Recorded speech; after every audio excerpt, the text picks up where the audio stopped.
Magandang araw sa iyo. Welcome sa panibago nating masususing talakayan. Medyo mabigat at malalim ang pag-uusapan natin ngayon. Siguradong mapapaisip ka ng husto. Oo, hindi ito yung typical na topic lang natin. Tama! Kasi ang misyon natin ngayon ay himayin ang dalawang magkaugnay at masasabi kong nakakagulat na material.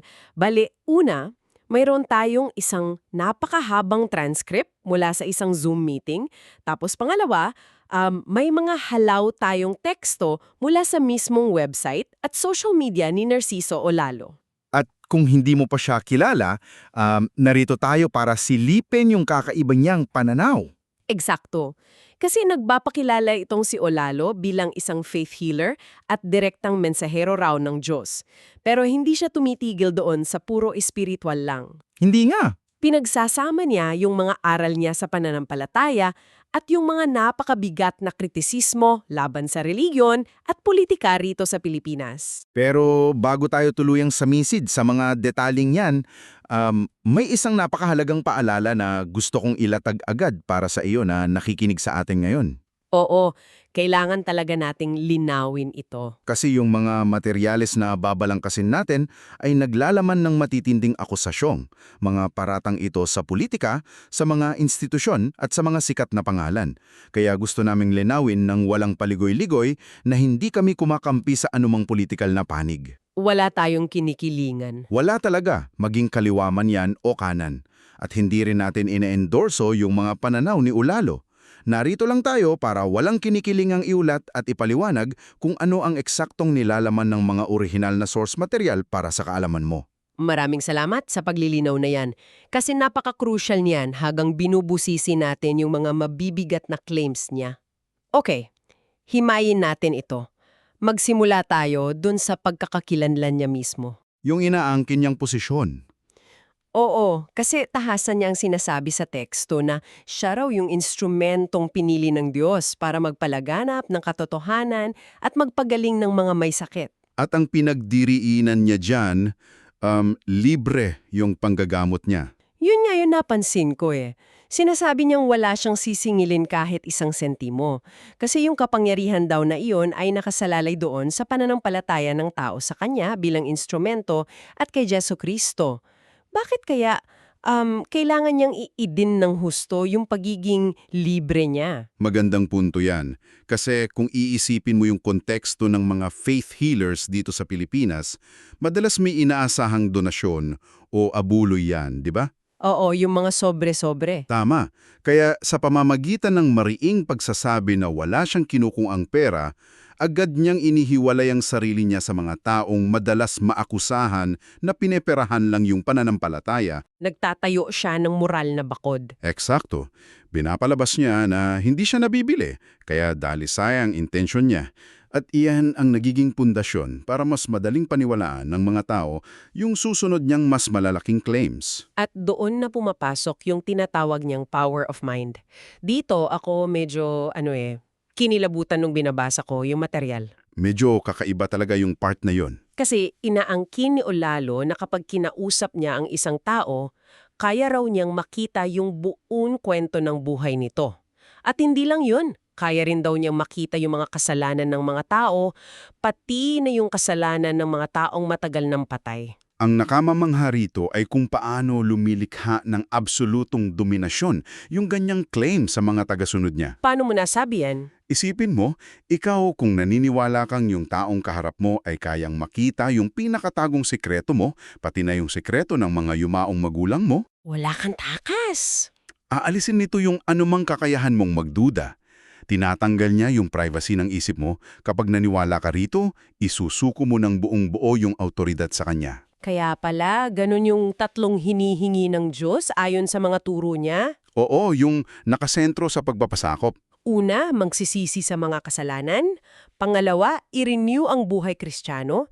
At pangatlo, magkaroon ng matinding pananampalataya. Kompletong pagbabago ng pamumuhay ang hinihingi niya eh. Pero alam mo, kung gaano siya kahigpit sa mga tagasunod niya, mas matindi yung atake niya kapag lumingon siya sa mga tradisyonal na simbahan. Dito na magiging sobrang kawili-wili yung usapan natin kasi yung pananaw niya laban sa organisadong relihiyon, ibang klase. May argumento siya sa transcript tungkol sa pagbibinyag. Oo, yung tungkol sa legality ng pangalan. Ayon kay Ulalo, yung legal na pangalan daw natin ay hindi naman galing sa binyag sa simbahan. Ang batayan daw talaga ay yung isinusubmit sa munisipyo, yung birth certificate natin. Ang paniniwala niya, inilakip lang daw ng simbahan yung gawain nila sa gobyerno para magmukhang opisyal. Nakikisakay lang daw sila sa estado. At hindi lang pagbibinyag ang tinitira niya. Direktang inaatake ni Olalo yung pagtuturo ng reliyon sa mga public schools. Yung mga religion classes na tumatagal ng 30 hanggang 60 minuto. Tama. Tinutulo niya yan, pati na yung mga baccalaureate mass at communion kapag graduation.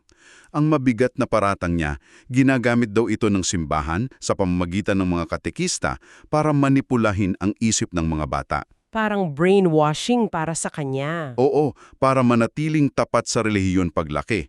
Indoktrinasyon para sa sariling pakinabang ng simbahan daw ito. Ang lakas ng banat na iyon. Pero ididiin ko lang yung pinakalohika ni Olalo rito na nasa transcript kasi mapapaisip ka talaga eh.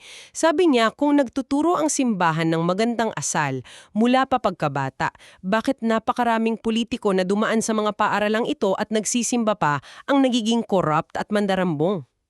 At diyan kumakagat yung mensahe niya. Kasi totoo namang maraming politiko ang laging nasa unahan ng simbahan pero nasasangkot sa anomalya. Ginagamit niya yung galit ng publiko sa korupsyon at ikinakabit niya doon sa pagkabigo ng simbahan. Simple lang ang lohika na, kung mabuti ang puno, bakit bulok ang bunga? Nawawasak niya yung kredibilidad ng parehong institusyon sa paningin ng tao. Nagiging boses siya ng mga taong dismayado na nagsasabing pare-pahaliw lang sila nagkukunwari. Kung iuugnay natin ito sa mas malaking larawan, makikita mo yung galit ni Olalo sa buong sistema ng politika. Oo, at dito nagiging napakadetalyado niya, lalo na sa halalan. Doon sa Zoom transcript, literal niyang hinimay yung mathematics ng vote buying. Ang galing ng pagkakaalat niya dyan. Nakakagulat, di ba? Ipapaliwanag ko para sa iyo na nakikinig. Halimbawa daw, may budget na 10,000 piso bawat botante na galing sa itaas. Pagbaba daw niyan sa kapitan ng barangay, kukunin na nung kapitan yung 7,000. So 3,000 na lang ang natira. Tapos ipapasa sa konsehal. Kukunin ng konsehal yung 2,000, kaya 1,000 na lang. Pagdating sa team leader, kukunin pa yung 500. Kaya sa dulo, dun sa mismong botante, 500 peso na nang ang makakarating. Ipinapakita niya kung paano ninanakaw yung pera sa bawat level. Hindi lang niya sinasabing may dayaan, ipinapamukha niya na mismong mga kapitbahay at lokal na leader yung naiisahan yung botante. Nakakagalit iyon para sa ordinaryong tao. Dota niya para patunayan ito. Inamin niya nang walang kagatol-gatol na tumanggap siya ng 5,000 piso mula kay Mark Jimenez na tumakbong congressman noon. Pero hindi niya ibinoto. Hindi niya ibinoto. Ang payo niya sa mga tagapakinig niya ay kunin yung pera kasi pera naman ng taong bayan yon na ibinabalik lang ng kakarampot. Pero huwag na huwag daw iboto yung nagbigay. Mapangahas na payo. Pero ang mas malalim dyan ay yung pag-intindi ni Olalo kung bakit ba napipilitang magbenta ng boto ang mga tao. Hindi niya simpleng hinuhusgahan yung mga botante. Hindi.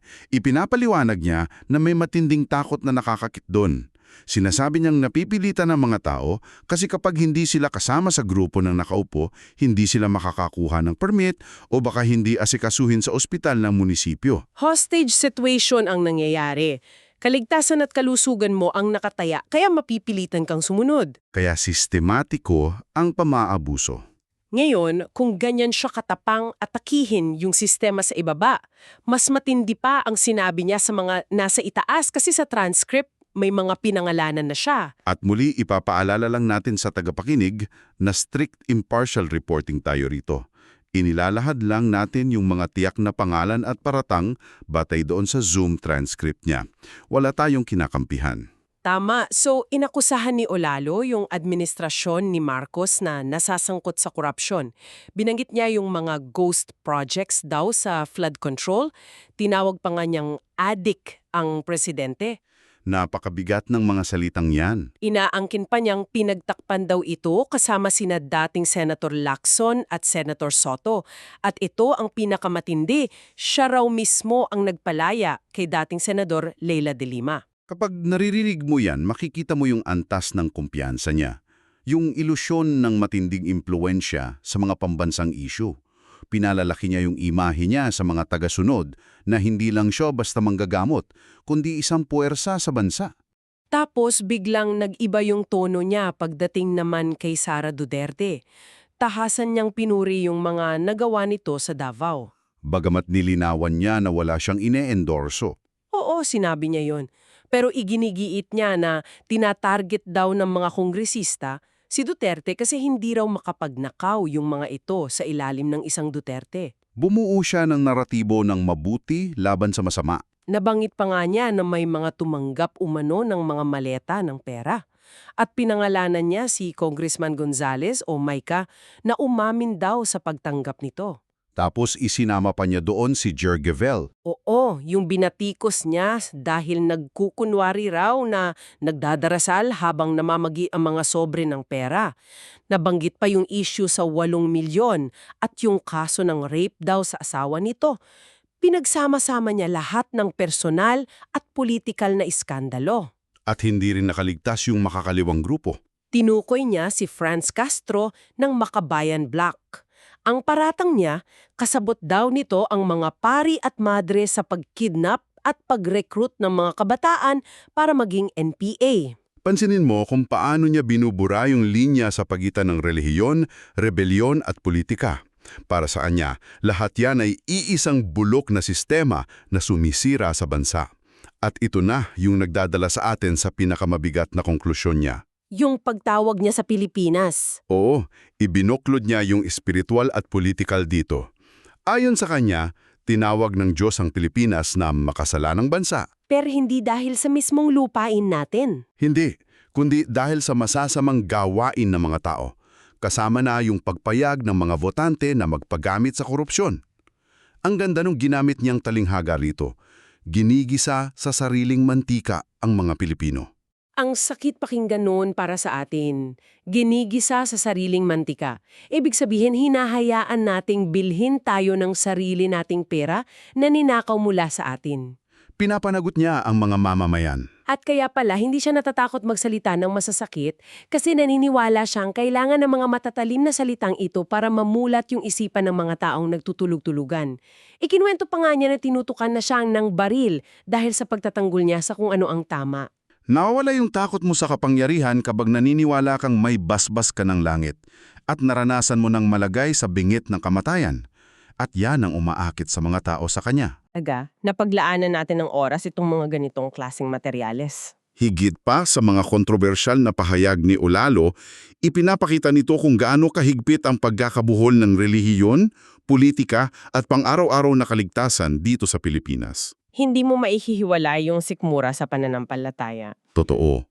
At ipinapakita nito kung bakit nakakakuha ng atensyon ang mga alternatibong leader tulad niya.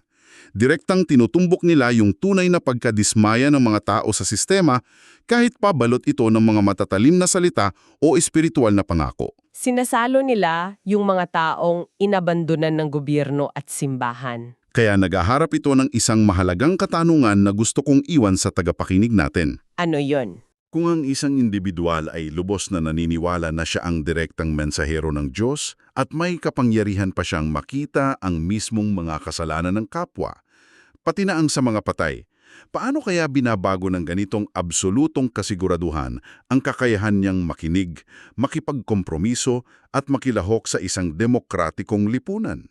Kasi sa demokrasya, dapat pantay-pantay ang boses ng lahat. Isang napakabigat na kaisipan para pag-isipan mo.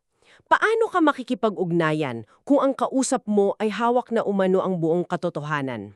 Maraming salamat sa iyong pagsama sa amin, masusing talakayan sa araw na ito.